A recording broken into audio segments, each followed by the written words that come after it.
Voices seeped through the slightly open door, sharp, careless, impossible to ignore. I stopped in the dim hallway, heart tightening as I caught sight of Richard's voice mingling with his wife's cold, clipped tones. They spoke openly, unguarded, about my funeral, treating it not as a solemn farewell, but a calculated step on the ladder to claim the inheritance I had spent a lifetime building. Their laughter and trivial plans echoed cruelly, as if I were merely a transaction to be completed, a pawn to be moved out of the way. The timing, the division of assets, the eager anticipation, they laid it bare like a meeting of conspirators instead of a family. I pressed my back to the cool wooden wall, fighting the shock that landed like a heavy stone in my chest. My pulse pounded in my ears as disbelief swirled with that deep, crushing sting of betrayal. All those years, paying for Richard's education, working endless nights to secure the family home, sacrificing so much so he could live comfortably, meant nothing to him. His casual cruelty erased every memory of devotion and trust. It was as if, before I was even gone, I had already become invisible, irrelevant to the legacy I thought I was sowing. Beneath the flickering hallway light, my hands clenched into loose fists. The heat of anger stirred deep inside, but I refused to let it flare unchecked. For decades, I had learned to control such flames, to temper emotion with reason.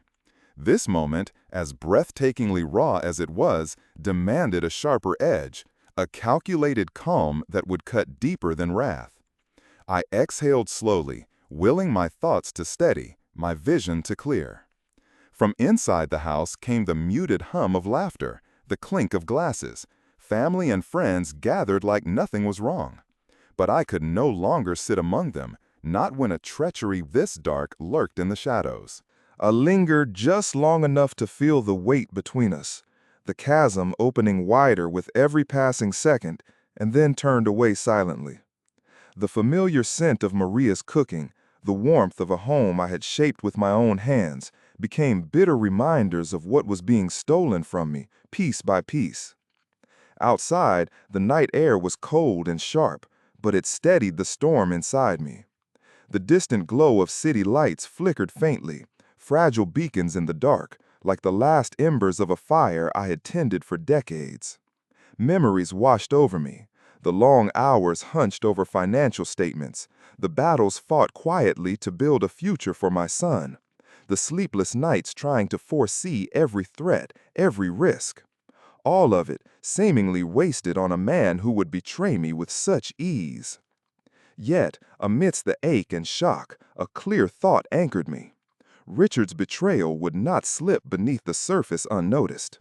It would be met with a silent reckoning, one born not of impulse, but of decades of discipline and expertise. I felt the familiar click of my mind snapping into place, the slow unfolding of a plan that would turn their arrogance back upon them. I would be patient. I would watch. And when the time was right, I would strike with precision. Tonight, I bore their secret alone, a weight that demanded attention and resolve. I walked away from their laughter, from their duplicity, into the quiet where I had always found clarity. Now, the first threads of a careful vengeance began to weave themselves in my mind. They had plotted my end, but I was far from finished.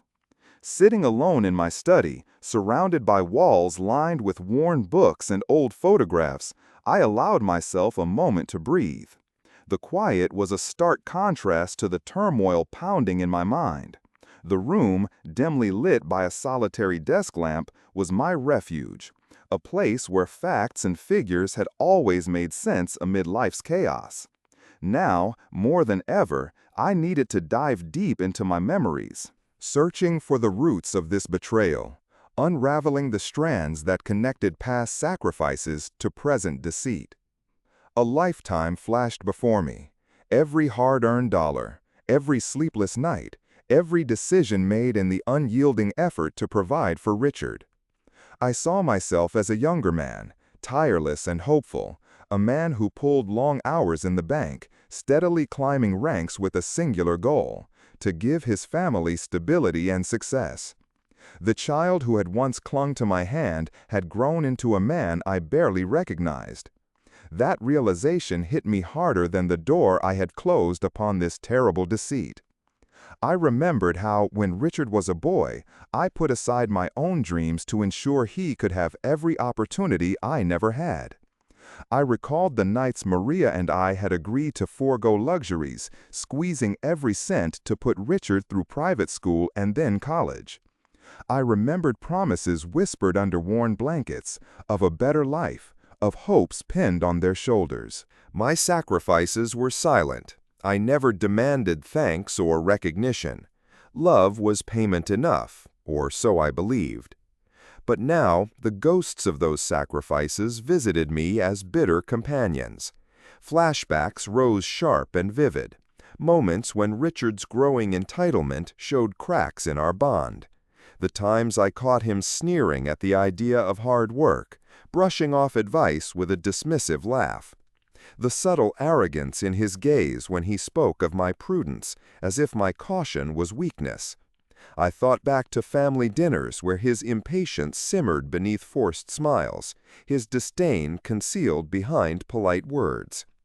And then there were the instances when Maria's ambition fueled Richard's impatience, a dangerous combination that had been quietly eroding our foundation. I recalled how they had once asked, almost without embarrassment, for funds I could scarcely spare. Expensive vacations, luxury items, investments made with no thought to consequences, all underpinned by a belief in entitlement, in wealth handed down without effort. I had resisted, gently refusing, hoping they would come to understand the value of responsibility. It felt like shouting against a rising tide. Yet, despite these warning signs, I never imagined this. This cold betrayal was coming. The conversation I overheard was the culmination of years of disregard, a culmination I had failed to prevent. I felt the rawness of it now, the sting of years poured into someone who measured my worth only in dollars and deeds, not blood or love. This reflection steeled my resolve. While pain gnawed at the edges of my heart, it also fueled a growing fire, a determination rooted in justice, not revenge. I was no stranger to hardship or disappointment. I had faced setbacks in my career, betrayals in business, and personal loss with a measured focus. The tools honed in those battles, analytic scrutiny, strategic patience, were now my armor against the personal storm. I glanced over at the small safe tucked in the corner, a silent vault of memories and secrets. It held documents, financial statements, contracts, letters, the tangible proof of my life's work. This evidence was more than paper and ink. It was the legacy Richard sought to seize, a legacy I intended to defend. Memories of quiet talks with Maria after long days weighed heavily. Her smile, now a faint ache in my mind, had been a beacon in dark times. Together we had weathered storms of poverty and uncertainty, building a future on unshakable principles. It was for her memory that I could not let this treachery claim victory. The family we nurtured deserved better than this fracture. I found myself returning repeatedly to the face of the young man I once knew, the vulnerable, spirited child who dreamt of making his mark. Somewhere along the line, that boy had been lost to greed and impatience, replaced by a man who saw only opportunities for quick gain. But I was certain the man was still there beneath the surface, buried beneath layers of resentment and arrogance. It was my task to expose the truth and to restore balance. Sitting back in my chair, I began to map out the contours of this assault. The emotional wounds were only the beginning. The real battle would be fought in the realm of finance and law, where my expertise could turn the tide. This was a game Richard chose to play, and I was more than prepared. I poured myself a cup of coffee, its bitterness matching the taste of betrayal still lingering in my mouth. I glanced at old family photos on the desk, the moments frozen in smiles and innocence. I would protect their meaning. I would ensure that integrity prevailed, that the foundations of trust and honor were not eroded by selfish schemes. As the night deepened, my thoughts sharpened into plans. The quiet reckoning I envisioned would be thorough, deliberate, and unavoidable. I was not a man to be dismissed or forgotten. I was the provider, the protector, and now the judge. In solitude, surrounded by memories and tools of my trade, I found clarity and purpose. The road ahead would be long and the fight personal, but I would not falter. This was more than reclaiming wealth. It was reclaiming dignity, justice, and the future my family deserved. I vowed silently to see it through, no matter the cost. The silence of the night held no comfort, only the promise of resolve. I was ready to face whatever came next, armed with patience, experience, and an unyielding commitment to truth. The sacrifice of a lifetime would not be undone by arrogance and deceit. I would guard what was mine, and in doing so, I would find peace. The days that followed were an eerie shadow over my usual routines. The house felt different, hollowed out by the secret I carried, weighed down by the silent recognition of Richard's contempt. Each encounter with him became a test of restraint. His glances, once tinged with filial respect, or at least civility, had morphed into something sharper, almost dismissive. I caught the undercurrents in his words during family meetings, veiled jabs, condescending remarks. It was clear now that the betrayal ran deeper than funeral plans. It spread through his daily interactions, poisoning relationships, sowing division. One evening, as I sat in the quiet sanctuary of my study, a message arrived that struck like a fresh wound. It was from a cousin I hadn't spoken to in years, someone who still respected the old values I embodied. The note hinted at something more sinister. Richard had begun subtly turning others within the family against me. Quiet accusations, insinuations about my control over the family's affairs, whispers of me being outdated, a relic obstructing progress. The betrayal was no longer confined to private conversations between husband and wife. It had expanded, metastasizing into the very bloodline meant to honor trust above all. I felt the cold sting of isolation, and a flicker of something else, an awakening resolve that fierce storms often bring. The realization dawned. I was not just fighting one man's greed, but a web of lies and alliances carefully constructed to marginalize me. Where once I had been the undisputed head of this family, I found myself outmaneuvered in their social chess game. But this was precisely why I could not falter. My mind, trained through decades of financial investigation, pivoted swiftly from pain to strategy. I recalled the meticulous way an investigator uncovers hidden threads, a paper trail here, a discrepancy there, shifting loyalties marked by subtle tales. This was no longer a personal heartbreak. It was a puzzle that required the same cold precision I once applied to complex banking frauds. That night, I pored over old documents, contracts, and letters stored over the years, examining every detail through a lens sharpened by suspicion. Then came a revelation that cut deep. Richard's recent dealings were not just careless, but bordered on reckless manipulation. Loan agreements with vague terms, unexplained cash flows diverted through shadow accounts, promises made without my knowledge that exposed the family's financial standing to peril. It was infuriating and yet familiar. Like the countless times I had dismantled fraudulent schemes in my career, I now had to unravel the dangerous game my own son was playing with the inheritance I protected so fiercely. The scale of it compounded the betrayal tenfold. On the surface, Richard maintained his charm, his feigned concern during family gatherings a twisted mask. But beneath, the man I knew, entitled, impatient, greedy, was threading a dangerous web, exploiting every avenue to secure quick, illicit gains. And the worst part? Some family members, seduced by his charisma and promises, were already swayed to question my motives and marginalize my voice. That shift was a betrayal on its own level. These people, who at one time shared my struggles and dreams, now stood as obstacles where I had hoped for allies. The realization steeled my resolve like nothing else. If Richard sought to isolate me, to reduce my influence, he would find his efforts futile. The path forward demanded something new, not just exposure of his plans, but a campaign of methodical dismantling of the trust he had corrupted. I was no longer the man quietly bearing insult and betrayal. I was becoming an architect of retribution, wielding the very skills that had once made me succeed in my profession. A combination of patience, intelligence, and strategic planning. Days bled into nights as I formulated my first moves.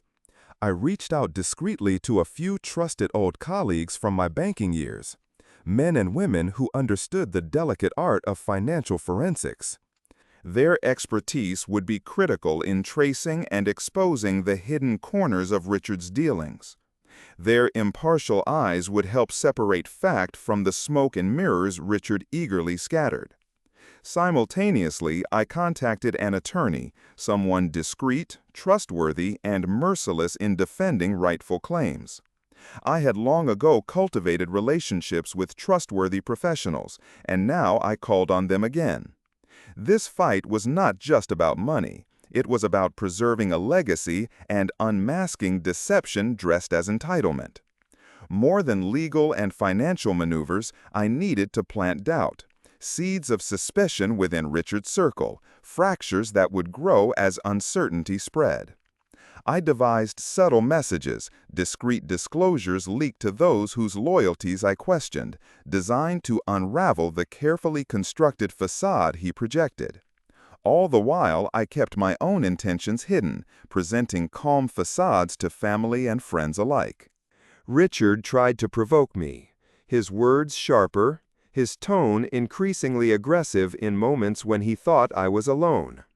I met his confrontations with silence and calm replies, a wall that defied his every attempt to destabilize me. Each interaction chipped away at his confidence, though he masked his frustration behind forced smiles and thin patience. The complexity of the situation weighed on me, but I reminded myself that every intricate problem has a solution, often buried beneath layers of complexity. I was accustomed to unearthing truth, no matter how deeply hidden. This was my domain, and I intended to reclaim it. More than once, I found myself standing by the large window of my study late at night, staring out at the city below. The world moved oblivious to the maelstrom in my home, the slow unraveling of ties once thought unbreakable. I thought about Maria, the partner who had stood by me through the hardest years, and felt her absence more keenly than ever. It was for her memory the fight took on sacred meaning. In those quiet moments, amid the glow of streetlights and the distant hum of life, I felt the weight settle, not defeat, but a sharpened clarity. What had once been hurt and anger had now transformed into a steely determination. I was no longer a man pushed aside. I was the strategist regrouping, preparing to turn the tide. The battle to reclaim my legacy was no longer a whisper beneath the surface. It was emerging, slowly, deliberately, and I would meet it head-on.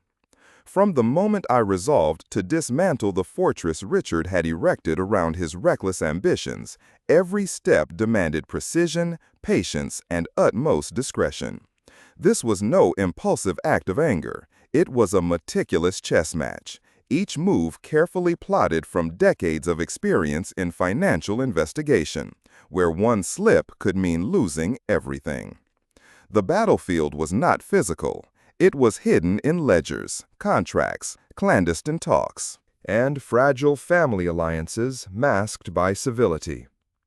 I began by examining Richard's finances, both personal and those entangled with our family holdings. Though he was my son, I knew well his proclivity for rash decisions and exploiting borrowed wealth instead of earning through effort. But emotion had no place in this search for facts. With help from trusted former banking colleagues, professionals whose integrity was as solid as their loyalty to me, I dissected every transaction linked to Richard's name or influence. What I uncovered was worse than expected. Richard was tangled in a web of debts and dubious loans shrouded in secrecy. Many of these loans passed through shadowy shell companies designed to hide ownership and divert funds. Payments vanished into offshore accounts through convoluted layers of financial smokescreens. Phantom projects funded by inflated invoices, subtle bribes masked as consulting fees, all revealed a calculated theft from the family estate. These discoveries deepened the betrayal but crystallized my resolve. This was no longer just a family dispute. I was facing a man weaponizing deceit to steal from all who had stood by Maria and me through hard years. More importantly, these facts became the ammunition I needed. Ignorance and silence were no longer options. Engaging a discreet, relentless lawyer I had long trusted, I moved to cut Richard's unauthorized access to family assets. Preliminary talks soon led to formal filings, injunctions, asset freezes, legal probes designed to halt asset drains. Though the law was complex, my familiarity with navigating its corridors gave us an edge. Together, we crafted a strategy both assertive and cautious, minimizing loopholes that Richard could exploit. But legal and financial strategies alone would not suffice. To weaken Richard's growing support, I needed to sow doubts among his allies. I employed the subtler arts of persuasion, quietly planting seeds of suspicion among family and friends who had assumed his integrity. Anonymous tips here, discreetly expressed concerns there, whispers in social circles, all designed to crack the solid facade he maintained. Watching these fissures expand became a slow but satisfying victory. Richard, once hailed as the family's rising star, began to falter under suspicion. Partners hesitated. Friends whispered doubts about his sudden successes and risky deals. His confident image flickered, shadowed by mounting unease. Through it all, I maintained my composure and grace. Among family, I embodied calm dignity. Richard, desperate to provoke, sharpened his words and adopted a more aggressive tone in what he thought were private moments. But I met each verbal attack with silence or measured replies. My calm was an impenetrable fortress, eroding his confidence as frustration leaked through his forced smiles and fragile patience. The complexity of the situation was daunting, yet I reminded myself that every tangled problem eventually yields to careful scrutiny and strategy. Years of unearthing hidden fraud sharpened my ability to strip away deception, layer by layer. This was my domain, and I intended to reclaim it. Many nights I stood before the window of my study, looking out over the city's glowing sprawl. Life below marched obliviously while ties within my family frayed and unraveled. Thoughts of Maria pressed heavily on me. Her strength and wisdom had been my anchor through hardship. Fighting in her memory gave me purpose beyond retribution. This was sacred. In those quiet hours, grief and anger transformed into steely determination. No longer the sidelined father discarded by his son, I had become a strategist regathering strength. The battle to reclaim what was ours was no longer a whisper. It was an emerging force, patient but relentless. As the financial investigation deepened, so did the complexity. I and my trusted colleagues combed through obscure contracts, foreign bank accounts, and tangled partnerships, mapping where Richard had hidden funds. I discovered forged signatures and fraudulent documents Richard created to secure unauthorized loans against family property, exposing the home Maria and I built to the threat of foreclosure. The recklessness was staggering. Every new revelation fueled the fight. Each piece of evidence added weight to our legal strategy and strengthened doubts among Richard's circle. Temporary restraining orders and asset freezes were swiftly put in place. Banks flagged suspicious accounts, transactions halted. Richard's access to family resources dwindled, and with it, his confidence visibly faltered. At the same time, I nurtured fragile alliances within our family. Private conversations revealing carefully chosen facts helped certain relatives see beyond Richard's charm to the risks he imposed. These discussions were delicate, met sometimes with denial or disbelief, but slowly built a coalition wary of his destructive impulsiveness. I also enlisted trusted mutual friends to spread quiet warnings, veiling accusations and concern. The goal was not open conflict, but a slow erosion of trust beneath his facade. Socially, Richard's standing weakened. His forced smiles at gatherings grew strained. His words carried less weight. Behind the scenes, he scrambled to rally allies and patch leaks, but the cracks were deepening. His empire, built on lies and entitlement, was unraveling. Yet I remained vigilant. Richard's desperation made him dangerous. Patience was my weapon, but caution my shield. Every legal filing, whispered doubt, and frozen asset was orchestrated with care. Throughout, I was sustained by the knowledge that this fight, though personal, was waged with tools I mastered: scrutiny, strategy, and unshakable principles. The path ahead was long and difficult, but I was ready. For Maria's memory, for our family, and for the legacy no greed should destroy. Behind the composed exterior burned a quiet fire.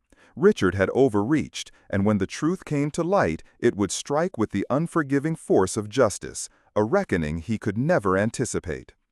The first time I saw the ripple of effect from my moves was almost imperceptible, like dust disturbed in still air, unnoticed until it settled in unsettling patterns. It came when Richard's access to certain lines of credit was suddenly cut off. The banks froze accounts linked to his name being flagged on official watch lists. From one moment to the next, a network of resources he had recklessly depended on began to crumble. The warnings he had brushed aside became walls closing in. I felt a grim satisfaction watching his confidence falter, even if only in small private moments. The man who once strode through family gatherings with a smug certainty was now crouching behind polite smiles, smiles that never reached his eyes. I continued the slow dismantling deliberately, neither rushed nor too slow. There was power in measured progress. It made him question his own stability. At times, Richard confronted me directly. It could be a sharp word muttered in passing or a pointed remark during one of those family dinners where the suffocating semblance of togetherness barely masked the growing tension. He aimed to provoke, to intimidate, but I met every challenge with cold calmness. My responses were brief, measured, devoid of the heat he hoped to ignite. I saw in his eyes the flickers of uncertainty, the seeds of doubt my actions had sown. Each encounter diminished his stature, but I retained control. It was a game of patience, and I intended to outlast him. The family sensed the shift before words could even name it. Conversations grew discreet, with cautious glances and hushed voices steering clear of certain topics. Old friends and relatives who once took Richard's side started hesitating, their trust eroding slowly but surely. The alliances Richard had counted on began to fracture, and a separate, unspoken alliance subtly emerged around me. Behind those polite dinners and holiday gatherings, under the veneer of civility, the war was escalating silently. I deployed trusted confidants to spread discreet warnings, carefully crafted to avoid outright accusations, but heavy with implication. The goal was not public spectacle, but a gradual breach of loyalty, enough to shake the foundations of Richard's support without uncovering my hand prematurely. Among the smaller but crucial victories was the cancellation of unauthorized payments Richard had set up, subscriptions, investments, and expenses he'd shamelessly tied to family accounts without consent. They were small blocks in the grand scheme, but sending shockwaves through his cash flow. Calls from service providers and financial advisors seeking explanations unsettled him further. With each frozen asset, his empire looked less stable. Throughout this, I monitored his moves carefully, every shift in tone, every rushed phone call or meeting, looking for weaknesses to exploit.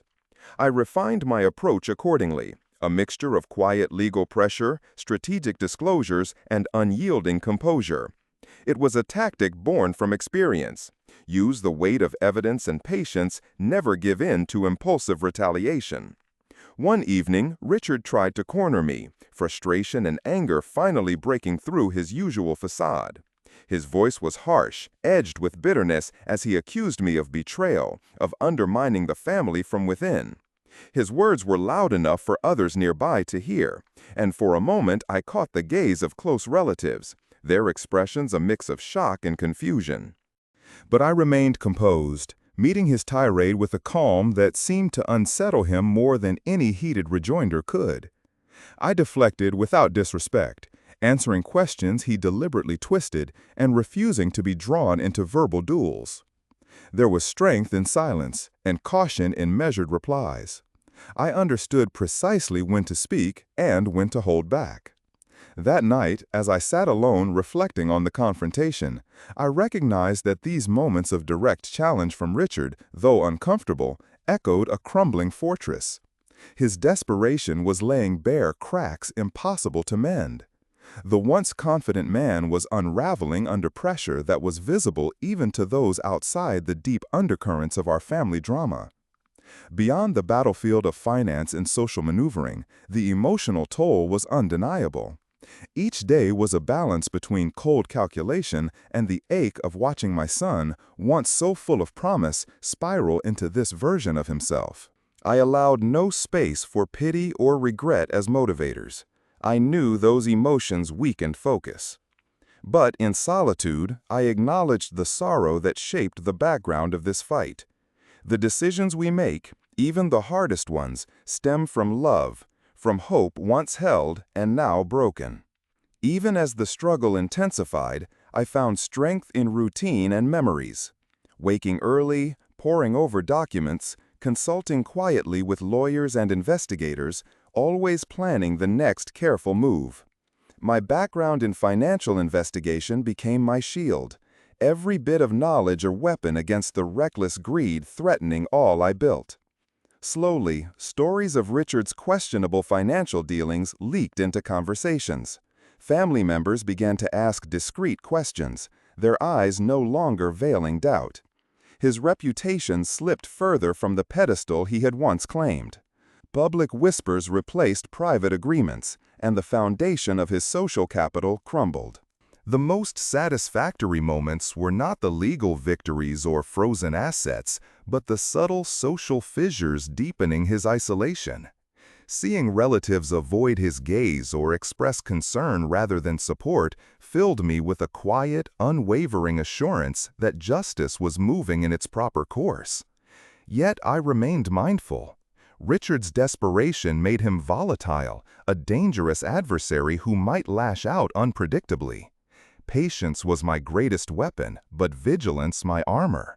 I intensified communications with my trusted circle, ensuring every action was well supported and legally sound. Each move was deliberate, avoiding missteps that could give him leverage. In the quiet of late nights, as I reviewed every piece of evidence, every correspondence, and every whispered conversation, the weight of the battle pressed on me. But alongside fatigue grew a hardened resolve. This was no longer just about finances or inheritance. It was a fight to reclaim dignity and truth, to safeguard a legacy built on sacrifice rather than entitlement. What stirred me most was a firm certainty. The man Richard was becoming was unrecognizable to the boy I once raised. Yet beneath the surface, unresolved fractures hinted that redemption might still be possible. But that was not my immediate concern. For now, I needed to protect what was rightful, to ensure that arrogance and greed did not triumph. The battle was no longer whispered behind closed doors. It was unfolding openly, carefully planned, strategically executed. And I stood at the center of it all, calm, resolute, ready for the decisive phases ahead. The slow erosion of Richard's confidence and control was no accident, and I would see this through to its end. Every frozen account, every blocked payment, every doubtful glance was a step closer to reclaiming control. I was no longer the betrayed father standing in the shadows. I was the architect of a carefully plotted downfall, and I would ensure that justice was delivered, not out of vengeance, but through measured, unshakable resolve. The day of the funeral arrived under a heavy sky, the somber clouds mirroring the weight pressing on my chest. It was Richard's grand stage, the moment he had been scheming toward for months, an event meant to crown his triumph, to declare him master of a legacy he thought within his grasp. People milled about the house, dressed in black and feigning sorrow, but beneath the surface a bitter storm churned, one I alone could see.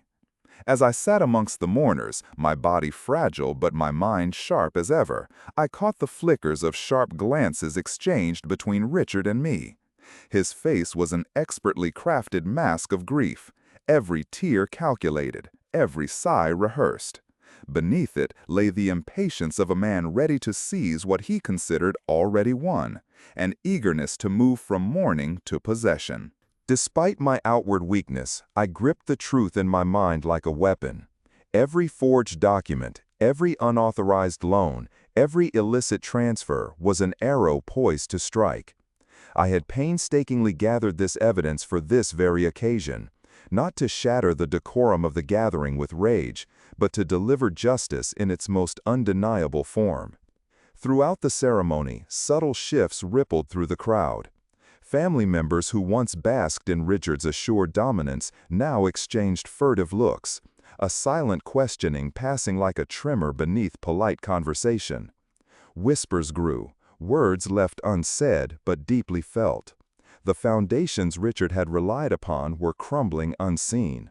Then came the moment I stood. Every eye turned to me, the quiet figure they believed broken, now ready to speak. My voice was steady, unwavering, cutting through the hushed murmurs. I spoke, not only of loss, but of betrayal. I recounted the sacrifices made silently over decades, the long nights, the relentless work, the dreams invested in this home and family. Then, with measured calm, I laid bare the evidence. Forged signatures, unauthorized debts, funds funneled into secret accounts. I exposed how trust had been violated and the family's future put at risk. The room froze. Faces shifted from shock to disbelief, then to the dawning comprehension of the depth of Richard's treachery. The man whose charm had clouded judgment now stood exposed before those he sought to impress, vulnerable and diminished. Richard's face turned pale. The veneer of control cracked and crumbled. His defenses faltered as whispers swelled into questions. Supporters blinked, unsure which side to stand on, as the truth dismantled the carefully built image of confidence. Social standing, once taken for granted, slipped away in silent waves of doubt. Yet, I spoke not out of vengeance but duty, to preserve a family's honor and safeguard a legacy built on integrity and sacrifice. I declared my unwavering commitment to protect what Maria and I created, no matter the cost. The restoration of trust was as vital as the exposure of deceit. In the days that followed, the consequences unfolded swiftly. Our legal team activated the plans we had meticulously prepared. Banks placed stringent freezes on accounts, halting Richard's access to funds. Financial institutions distanced themselves, wary of any affiliation tainted by fraud or mismanagement. Invitations ceased, communications tapered, and Richard found himself isolated in the social circles he once ruled. It was a painful dismantling, but necessary. I refused to shield him from the consequences of his actions, not from cruelty, but because justice demanded accountability. The privileges he had assumed were revoked, the entitlement stripped away. As the house grew quieter and the echoes of betrayal faded, I found solace in the simple moments. The innocent laughter of grandchildren playing in the yard, the flickering light of evening fires, the peace Maria and I had dreamed of. These were the true inheritance, the fragile yet enduring bonds that outlast greed and deceit. An unshakable peace settled in my heart. It was peace born not from retaliation, but from the secure knowledge that justice had been served. The family's dignity restored, protected from ruin by truth and courage. Looking back, I understood that the legacy Maria and I built transcended material wealth. It was a testament to resilience, honor, and unwavering resolve in the face of betrayal. It was a beacon that shone even in the darkest of times. And as Richard receded into the shadows of alienation, the lessons carved into our family's history would resonate far beyond these walls. The high price of arrogance, the cost of betrayal, and the enduring strength of righteousness. This was no tragic ending but a renewal, a reassertion of order and honor. I, the betrayed provider, endured. Through patience, strategy, and steadfast resolve, I transformed silence into exposure, concealment into clarity, shadows into justice. The reckoning had come. Justice prevailed, quiet, relentless, and final. In the quiet aftermath of the storm, as days softened into weeks, a profound stillness settled over the house. It was a silence not born of emptiness, but of a battle well fought and a balance restored. The disruption that had once threatened to unravel everything now felt like a distant memory, replaced by a fragile peace that was both earned and cherished. I found solace in the smallest moments. The soft laughter of my grandchildren playing under the open sky. The calm rhythm of evening fires flickering gently. The familiar comfort of a home rebuilt from the ashes of betrayal. These simple joys reminded me that the true inheritance was never about material wealth or possessions. The foundation Maria and I laid decades ago was built on principles deeper and sturdier than stone or gold: integrity, sacrifice, and an unyielding commitment to family. Those values now echoed louder than ever, a beacon that illuminated the path forward for the generations to come. It was this legacy of honor and resilience that would outlive any fortune, immune to the poisons of greed and arrogance. As the dust settled, Richard's presence faded slowly but unmistakably. Once the rising star poised to claim my legacy without effort or respect, he now stood isolated and diminished. His estrangement from family and community was a stark testament to the consequences of entitlement without accountability. Though I bore no joy in his downfall, I understood that his isolation was not punishment but the natural result of choices made and disregard of trust and loyalty. I pondered often on the man he was becoming, a figure so distant from the boy I had nurtured with hope and love. Beneath the layers of arrogance and impatience, I detected faint cracks, subtle signs that the man might yet find redemption. But those hopes remained distant, overshadowed by the immediate responsibility I carried, to protect the family's future from further harm, to safeguard the values Maria and I fought to instill. In the solitude of reflection, I often sought the memory of Maria. Her voice, clear and wise, was a balm to my weary mind. Together we had weathered storms that would have broken many men, their partnership a fortress against despair. It was her strength and unwavering faith in justice that fueled my own resolve, guiding me through the darkest hours. Her absence was a wound I carried silently, yet her presence was the light that kept me steady. The justice I had sought was not loud or vengeful. It was quiet and deliberate, a testament to patience and principle.